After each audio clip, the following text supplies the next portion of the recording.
بڑی بہت ہی زیادہ تکلیف والی کیفیت سے گزر رہا ہوں. پہلے اپنی تکلیف کو پیش کر لیتا ہوں, اس کے بعد انشاءاللہ بیان کرتا ہوں. کل ظہر کی نماز سے پہلے ایک نوجوان ہماری اس مسجد میں آیا اور ہم اعتکاف میں سماعت قرآن کی محفل چل رہی تھی. وہ نوجوان بیٹھا رہا. جیسے ہی سماعت قرآن ختم ہوا وہ نوجوان آیا اور مجھ سے ملنے لگا, اور ہمارے یوسف گڑے کا نوجوان ہے. میں اس کو پہچانتا ہوں بہت اچھی طریقے, اس کا نام بھی مجھے معلوم ہے, لیکن کیونکہ بات کچھ ایسی ہے اس کا نام میں آپ کو ظاہر نہیں کروں گا, لیکن دعا ضرور کروں گا. پیارے بزرگوں اور دوستوں, وہ نوجوان مجھ سے ملا اور مل کے کہا مولانا آپ میرے لیے دعا کریے, آپ میرے لیے دعا کریے. اس کی آنکھیں پانی سے بھر آئی. میں بڑا پریشان ہوگا, میاں تیرے کو دعا کی کیا ضرورت پڑ گئی, ابھی تو تیرے کھیلنے کودنے کے دن ہیں, کیا دعا کی ضرورت پڑ گئی؟ بولے مولانا ایسا ہونٹ کر کے بتایا, ایسے ہونٹ کھول کے بتایا تو اس کے ہونٹ میں اتنا بڑا یہاں پر ایک پھوڑا بن گیا, اتنا بڑا ایک پھوڑا بن گیا. میں جیسے ہی دیکھا, آپ یقین مانیے میرے پیر کے نیچے سے زمین نکل گئی. اتنے دردناک بیماری میں وہ بچہ مبتلا ہو گیا. میں بے ساختہ ہو گیا. اس کو ایک جملہ بولا, بدبخت ہے تو کیوں کھاتا تھا گٹکے. میں نہیں پوچھا کیسا ہوا پھوڑا, کیونکہ میرے کو معلوم ہے یہ منہ کے پھوڑے جو ہوتے ہیں یہ صرف گندے گندے گٹکے کھانے کی وجہ سے ہوتے ہیں. میں پوچھا کیوں کھایا تو یہ گٹکا, کیوں گندا چیزیں استعمال کرا, گندی چیزیں استعمال کرا. تو وہ نوجوان کہنے لگا نہیں مولانا آپ چھوڑ دیا. میں بولا آپ چھوڑ کے کیا کرتا بدبخت, اپنی زندگی کو موت کے گھاٹ اتار دیا. ایک منحوس بیماری میں مبتلا ہو گیا. ایک ایسا نوجوان نہیں ہے دوستو, ایسے سینکڑوں نوجوانوں میں دیکھا ہوں. خود ہمارے بورا بنڈے میں, ہمارے یوسف گڑے میں, ہمارے اطراف و اکناف کے علاقوں میں ایسے سینکڑوں نوجوان آج پھر رہے ہیں جن کے منہ کینسر کے مرض میں مبتلا ہو چکے ہیں. سینکڑوں نوجوان ہیں. پھر میں اس سے بڑا, آپ یقین مانیے میری زمین نکل گئی. یہ معتکفین میرے ساتھ تھے. جب میں اس کو دیکھا تو کتنی کی دیر تک میں اس سے بات نہیں کر سکا, کیونکہ میں یہ سوچ رہا تھا کہ چھوٹی عمر کا ہے. پھر میں اس کے بعد پوچھا شادی ہوئی؟ بولے نہیں ہوئی صاحب.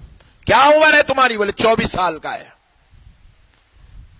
آپ بتائیں پیارے بزرگوں اور دوستوں, ہماری گندی عادات, ہمارے گندے طریقے, ہمارے گندے شوق, ہماری گندی مزاج, ہماری نفسانی خواہشات آج ہم کو برباد کر رہی ہے.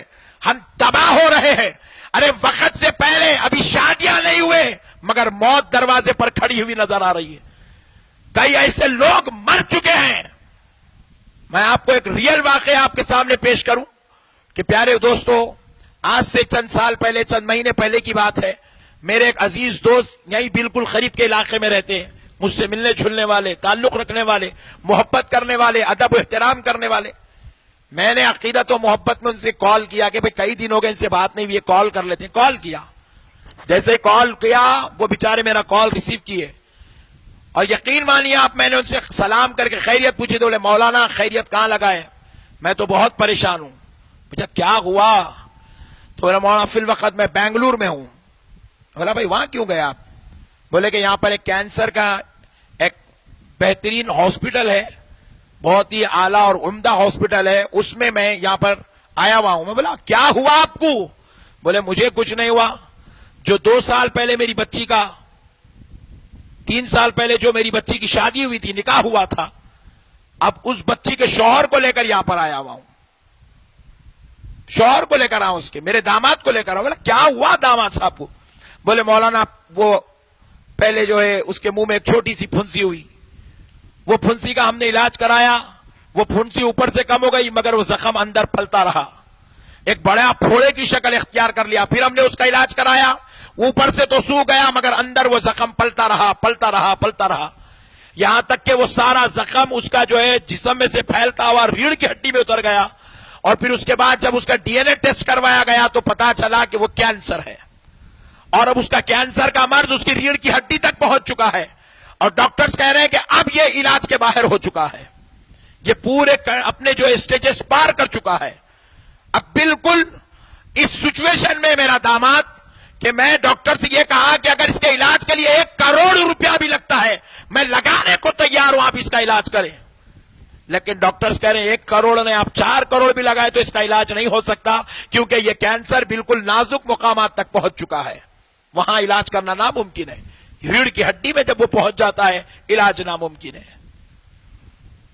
میں پوچھا اتنا بھیانک حادثہ ہو گیا, اتنے حالات, اتنے بڑا انسیڈنٹ آپ کے ساتھ ہوا, آخر یہ بیماری آئی کیسا اتنے چھوٹے بچے کو جس کی عمر بمشکل 24-25 سال ہے, 2 چھوٹے چھوٹے بچوں کا باپ ہے, ایسی بیوی کا شوہر ہے جو بالکل ابھی ابھی دلہن بنی ہوئی ہے, ایسا مرض کیسے آیا؟ جواب ملا کچھ نہیں مولانا, ایک گندا شوق تھا, روزانہ گٹکے کے پوڑیاں کھاتا تھا. اے نوجوانوں, آج اللہ کے گھر میں بیٹھے ہوئے ہو, تمہارا بھائی احمد نقشبندی تم سے گزارش کرتا ہے کہ ایسے گندے شوق مت کرو جس سے تمہاری زندگیاں موت کے گھاٹ اتر جائیں, جس سے تمہارے چھوٹے چھوٹے بچے یتیم ہو جائیں, جس سے تمہاری زندگی میں تم اللہ اور اس کے رسول کا عذاب بھی پاؤ اور بیچاری بیٹی بیویاں بیوہ ہو جائیں, اور پھر جو ہے پورا خاندان تہس نہس ہو جائے. تم ایک مرتے ہو, تمہاری موت نہیں ہے, یہ پورے خاندان کی موت ہوتی ہے, کیونکہ ایک جوان بیٹے کا جنازہ جب کسی باپ کے کندھے پر آتا ہے تو وہ صرف بیٹے کی موت نہیں, وہ پورے خاندان کی موت کہلاتی ہے. میرے نوجوان بھائیوں, کدھر جا رہے ہو؟ کیا گندے شوقوں میں پڑے ہو, کیا گندی خواہشات میں پڑے ہو؟ کیا چیز ہے یہ گٹکا جس کو کھا کے آج نوجوان اپنی زندگیاں تہس نہس برباد کر رہا ہے؟ میں آج اتنی بڑی مجلس میں جس میں کم و بیش 2000 مسلمان میری آنکھوں کے سامنے بیٹھے ہوئے ہیں, باہر کتنے بیٹھے ہیں, اوپر کتنے بیٹھے ہیں, وہ اللہ بہتر جانتا ہے.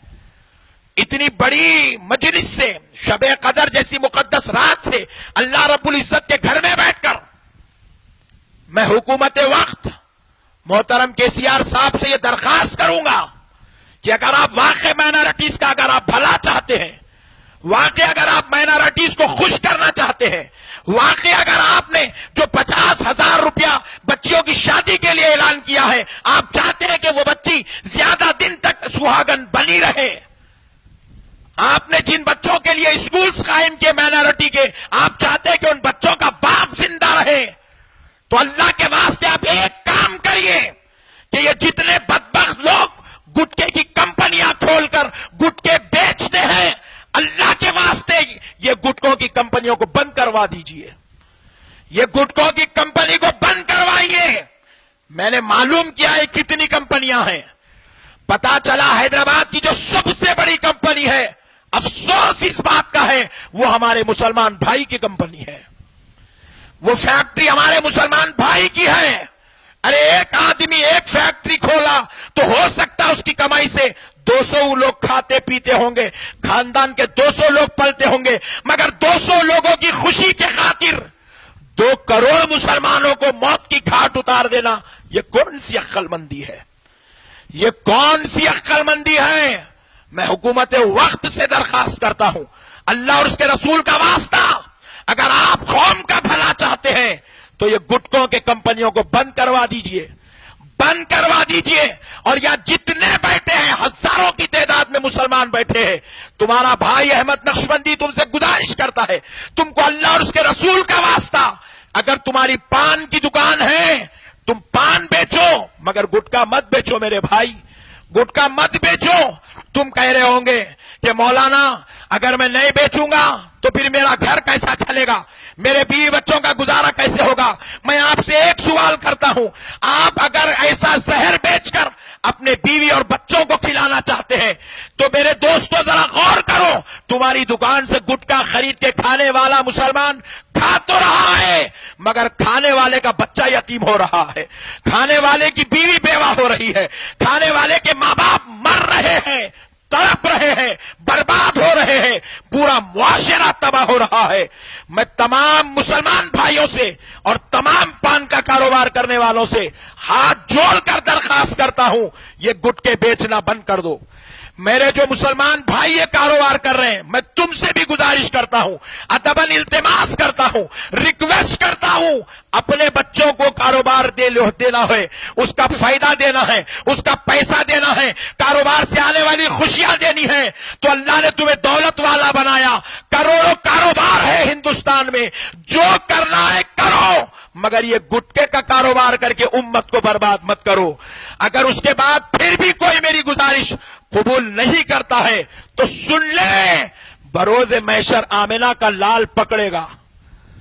رسول اللہ پوچھیں گے میرے امت کو تو برباد کرنے والا سامان کیوں بیچتا تھا، کیوں بناتا تھا؟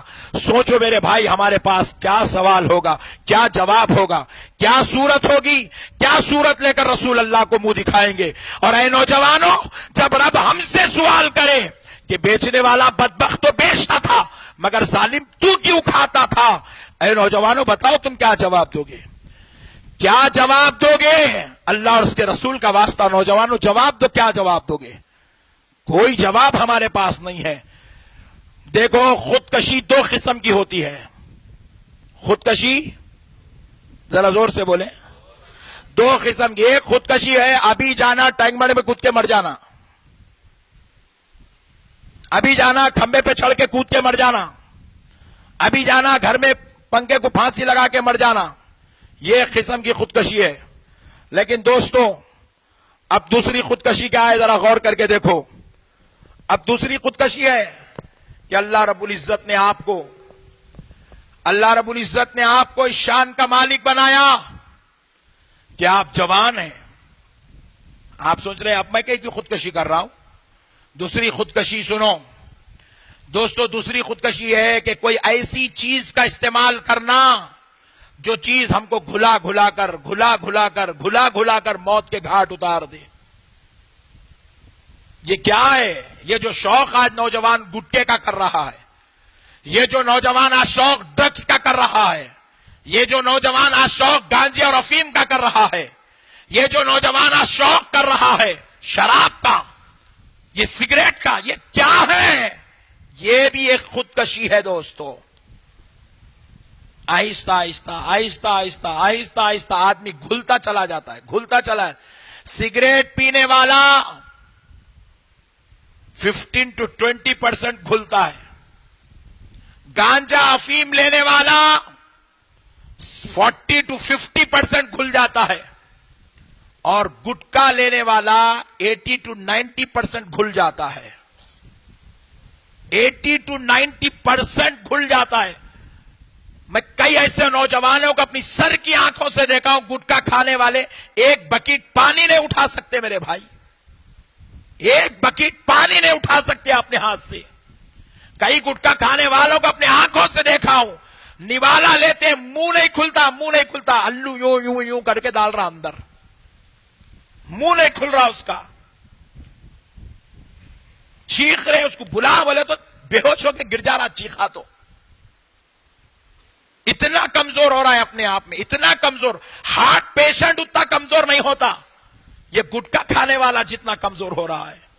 اندر کی پوری باڈی ہاتھ چھوڑ دے رہی ہے میرے بھائی، پوری باڈی اس کی ہاتھ چھوڑ دے رہی ہے.